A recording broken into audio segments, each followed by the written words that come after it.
A B व C या तिघांच्या वाट्याला रुपये 5,000 2 3 3 5 या प्रमाणात वाटले तर सीच्या वाट्याला किती रुपये येतील?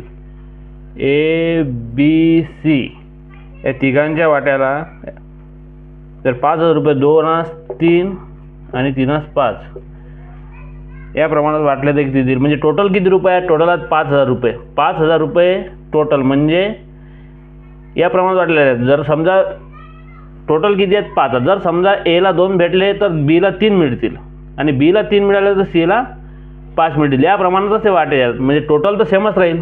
टोटल किती आहे? 2 आणि 3 5 आणि 5 10. आपण याला कन्सिडर करू 10x 2x 3x आणि 5x म्हणजे 10x. टोटल किती आहे? 10x. आणि टोटल आपल्याला किती दिलेले आहे? टोटल किती दिलेली आहे आपल्याला? 5,000 रुपये. म्हणजे 5,000 हे तिघांची टोटल बेरीज दिलेली आहे 5,000. तर एक्सची व्हॅल्यू किती येईल? 5,000 भागेला 10 500. X is equal to 500. तर एका एक्सची किंमत 500 आहे. तर आपल्याला विचारलं आहे की सीच्या वाट्याला किती येतील? म्हणजे 5x किती? 5x म्हणजे 5 × 500 इज इक्वल टू 5 5 25 25 रुपये. म्हणजे सीच्या वाट्याला 2500 रुपये येतील.